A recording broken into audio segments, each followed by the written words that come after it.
Welcome everyone, and hold on tight, because what you're about to hear might just stop you in your tracks. Imagine the blistering summer of 1925 in Jacksonville, Florida.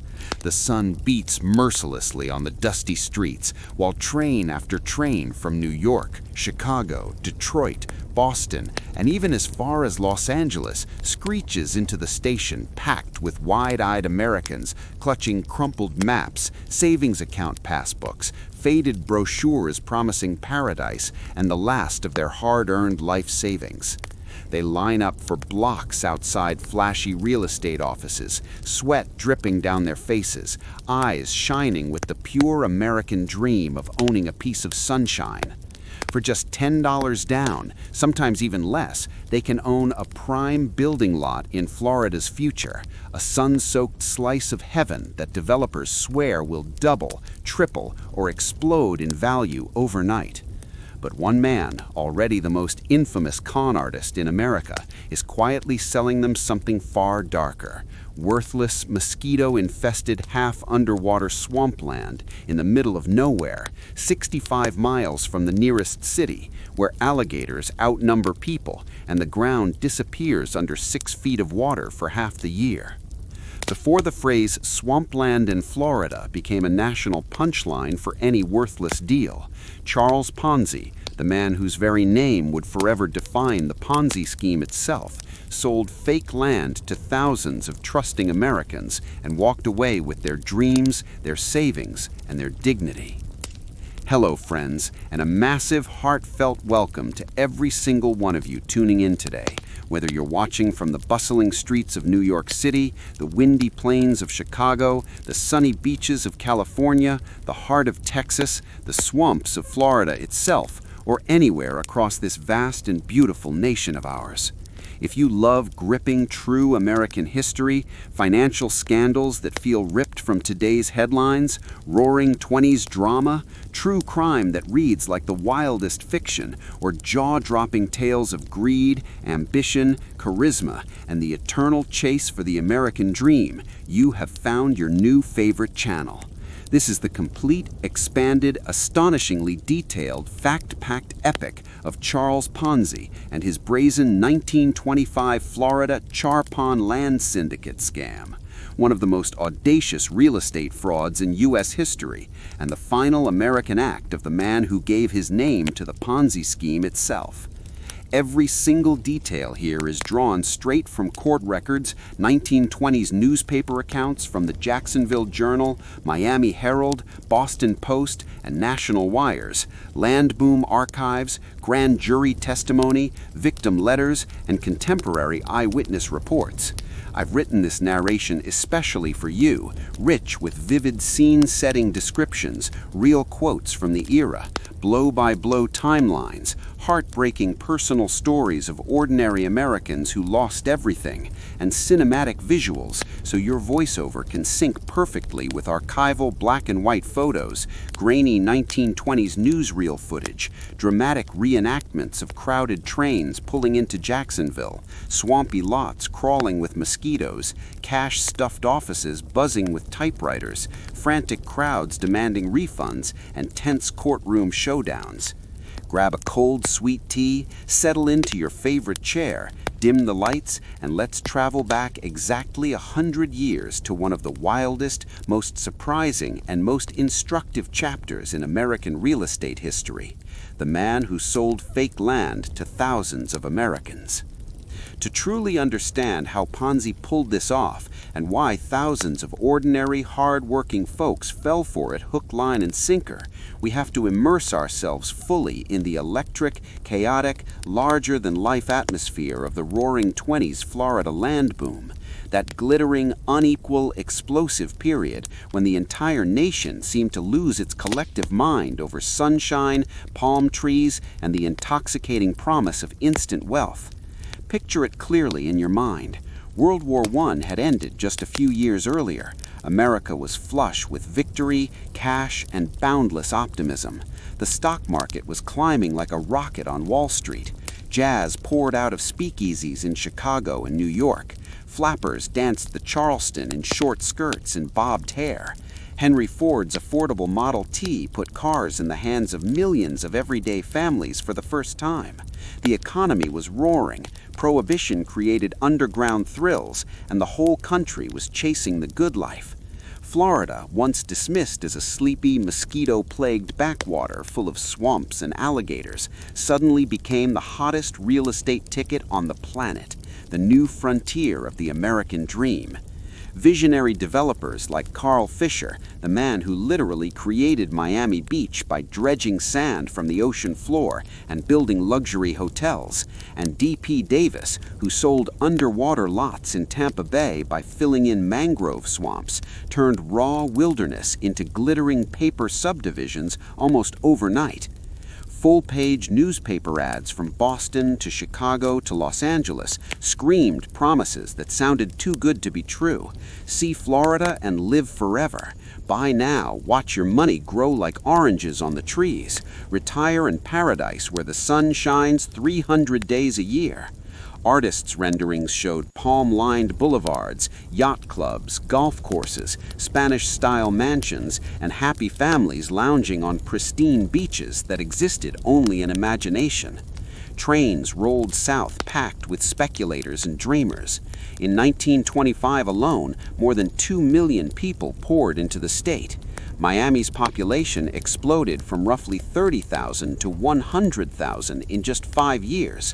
Jacksonville proudly called itself Florida's first city with a population exceeding 100,000.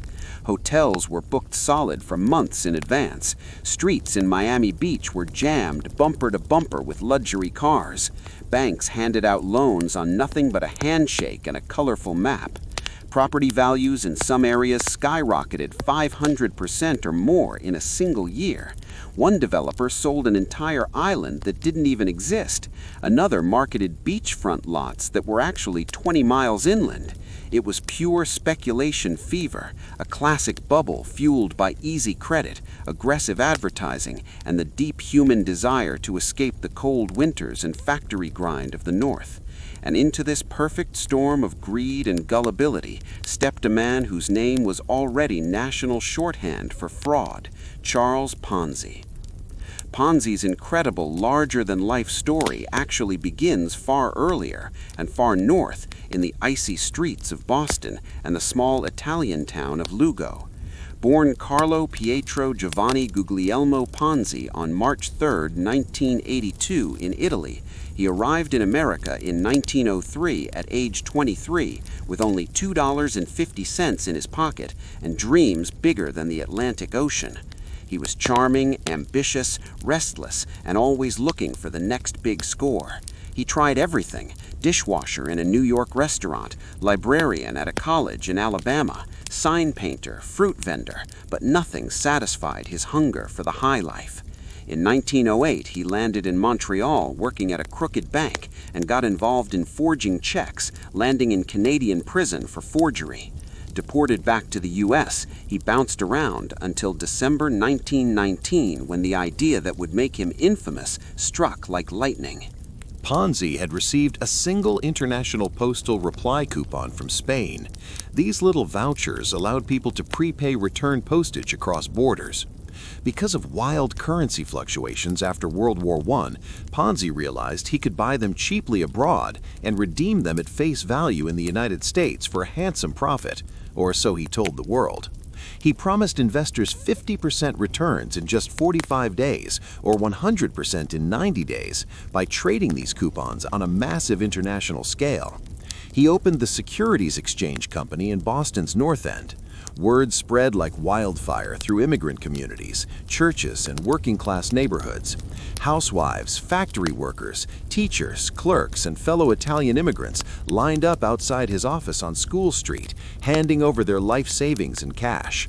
Early investors were paid promptly and in full, but only with money from later investors. Classic pyramid mechanics dressed up as genius finance. By July 1920, Ponzi had taken in roughly $15 million, the modern equivalent of more than $200 million today, from an estimated 40,000 people. He lived like a king: custom suits, a new house, a chauffeur-driven locomobile, and headlines calling him the Wizard of Finance. The Boston Post began digging deep. Reporters discovered Ponzi had served prison time in Canada and that he wasn't actually investing in coupons at all. There simply weren't enough coupons in existence to support the scheme. On August 10, 1920, the bubble burst. Federal authorities charged him with mail fraud. He pleaded guilty in November and was sentenced to 5 years in federal prison. Released after 3.5 years for good behavior, he still faced 22 state larceny charges in Massachusetts. Convicted again in 1925 and sentenced to 7 to 9 more years, he was released on bail while appealing. Most men would have vanished quietly into obscurity. Ponzi, he saw the Florida land boom as his next golden ticket, and he headed south. In September 1925, still out on bail, Ponzi fled to Jacksonville, the state's fastest-growing city and the perfect launchpad for his new hustle. He initially used the alias Charles Borelli to slip in unnoticed, renting a modest house in the Springfield neighborhood at 1300 Main Street with his wife Rose. But anonymity never suited the showman. Within weeks, he dropped the fake name and proudly reclaimed Ponzi. He rented a modest office nearby and quietly incorporated the Charpon Land Syndicate. Char for Charles, Pon for Ponzi. No fancy branding needed. His notorious reputation actually became part of the sales pitch. Early circulars and whispers hinted, the man who made millions before is now making dreams come true in Florida for regular folks. He bought 100 acres of raw, mosquito-ridden swampland in rural Columbia County, roughly 65 miles west of Jacksonville, for a rock-bottom $16 per acre. The land, known locally as the Rosa Maria Tract, was so worthless that large portions sat underwater for months each year during the rainy season. Alligators, water moccasins, thick mangroves, and knee-deep muck were far more common than roads or people. But on paper, Ponzi subdivided each acre into 23 tiny lots, each roughly the size of a large backyard. He created 2,300 prime building lots that he could sell for $10 each. The advertising blitz was pure genius and pure deception on a national scale. Newspapers from Boston to Los Angeles carried full-page spreads. Own a piece of Florida paradise for only $10 down. Prime building lots near booming Jacksonville, values rising daily. Invest today, watch it become $50 tomorrow. The ads showed artists' renderings of palm trees, sparkling lakes, happy families on sunny lawns, and modern subdivisions complete with paved roads and utilities. What they didn't show was reality. Knee-deep muck, no roads, no electricity, no water lines, no sewers, just raw, untamed Everglades-style swamp. Buyers purchased sight unseen, often by mail order. Many sent their $10 or larger investment amounts, believing they were getting in on the ground floor of the next Miami beach. Ponzi even promised some buyers not just land, but 200% returns in 60 days if they let Charpon develop the lots for them. In reality, almost no development ever happened. The money from new buyers simply paid for more advertising, office expenses, and Ponzi's comfortable lifestyle. Let's paint the bustling scene inside the Charpon Land Syndicate in late 1925 so you can visualize it perfectly for your footage. Every weekday morning, the wooden floors creak under the weight of hopeful buyers and the constant shuffle of heavy mail bags arriving by wagon. Clerks in crisp white shirts and sleeve garters sit at long wooden tables, stacking piles of $10 bills, personal checks, and money orders from across the country. Telegrams arrive hourly. Send deed for Lot 47, Section B, Rosa Maria Tract. Typewriters clack non-stop. Telephones ring with excited voices from Ohio, Michigan, New York.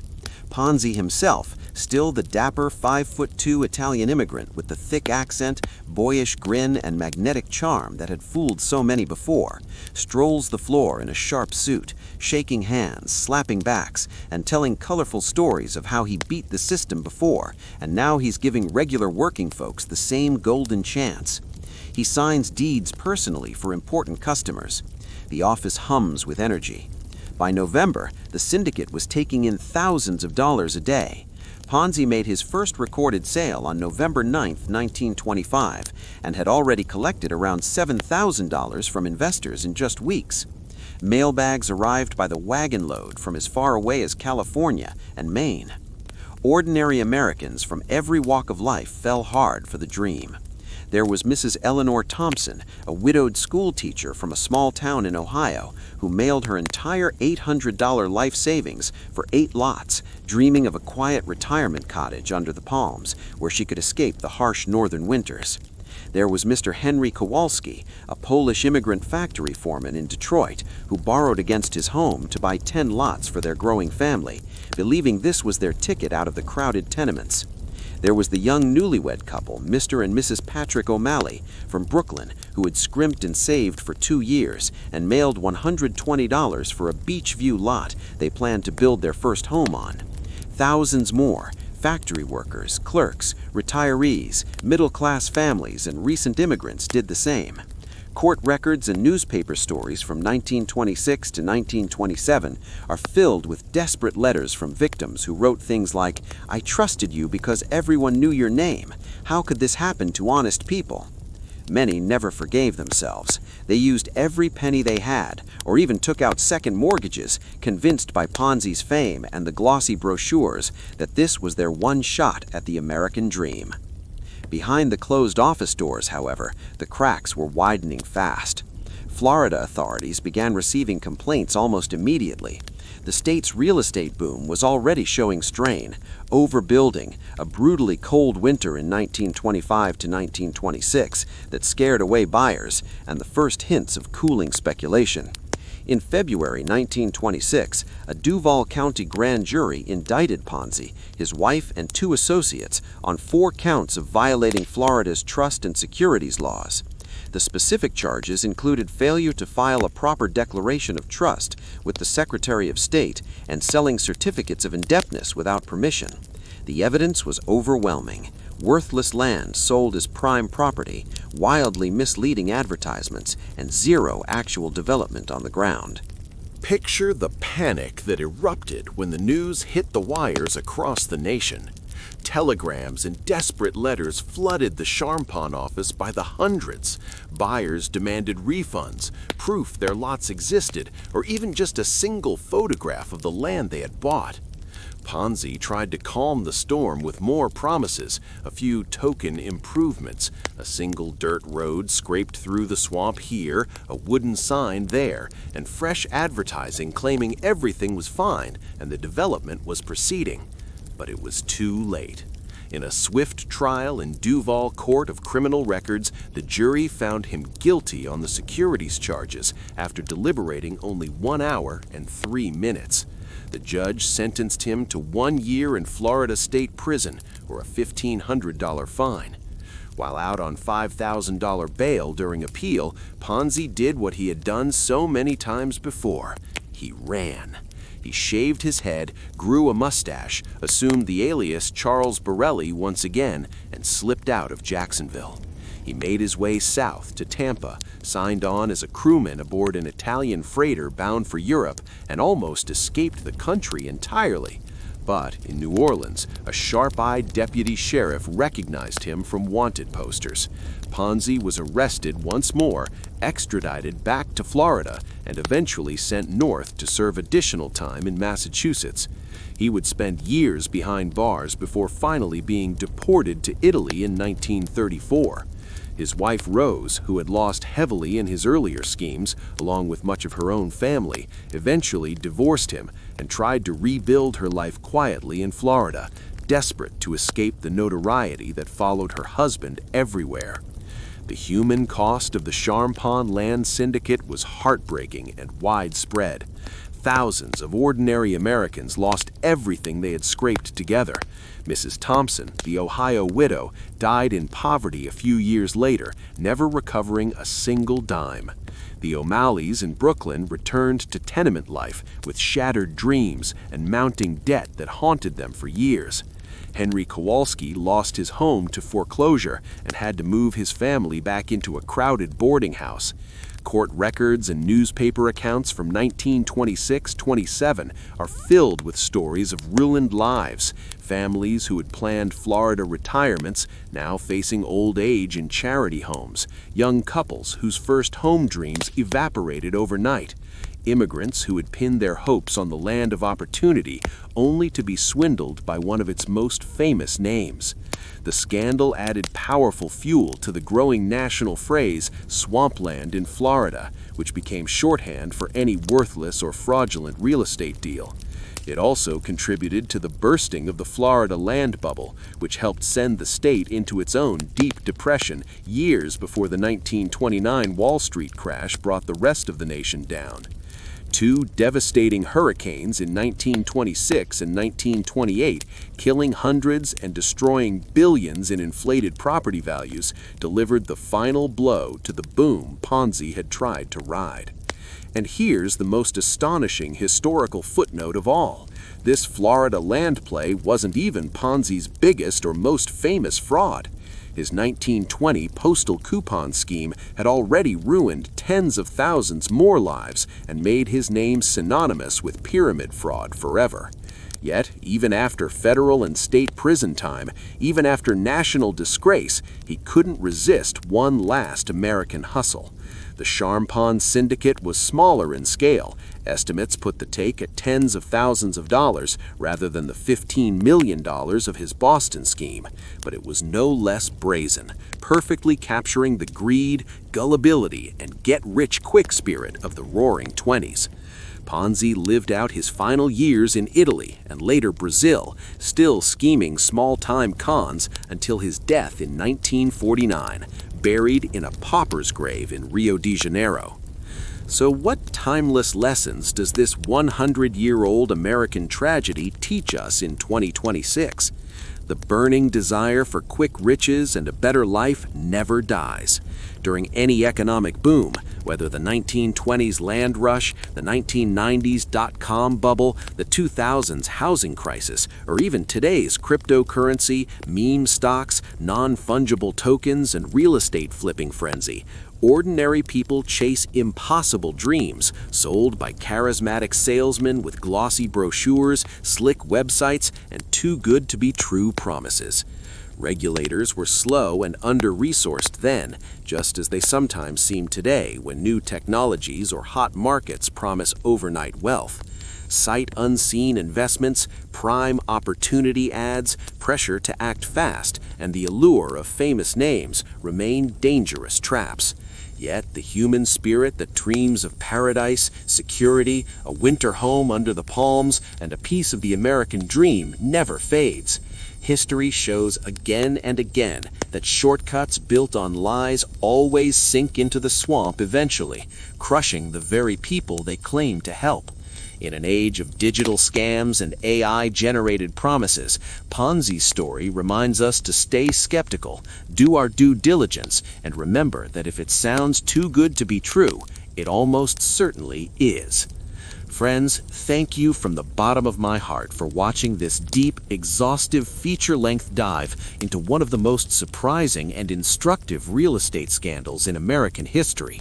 I spent weeks poring over every surviving newspaper clipping from the Jacksonville Journal and Miami Herald, every court transcript from Duval Court, every land boom archive, grand jury report, and victim letter to make this narration as rich, vivid, accurate, and emotionally powerful as possible, so you could feel like you were right there in 1925, hearing the clatter of typewriters in the Charpon office, the splash of swamp water underfoot, the excited chatter of buyers, and the desperate voices of thousands who lost everything chasing a dream sold by a master showman. Now, I want to hear directly from you, the best audience on the internet. What kind of story would you like next? Another forgotten financial or real estate scandal from the Roaring Twenties, the Gilded Age, or even more recent history? A true crime saga from the Wild West? The dramatic rise and fall of another robber baron, con artist, or Wall Street titan? Maybe something completely different, epic survival tales from American history, unsolved mysteries that still haunt us today, space race heroes and villains, or modern-day stories of resilience, redemption, and justice. Drop your ideas in the comments below. I read every single one, and the most requested or creative suggestions become our next full-length video.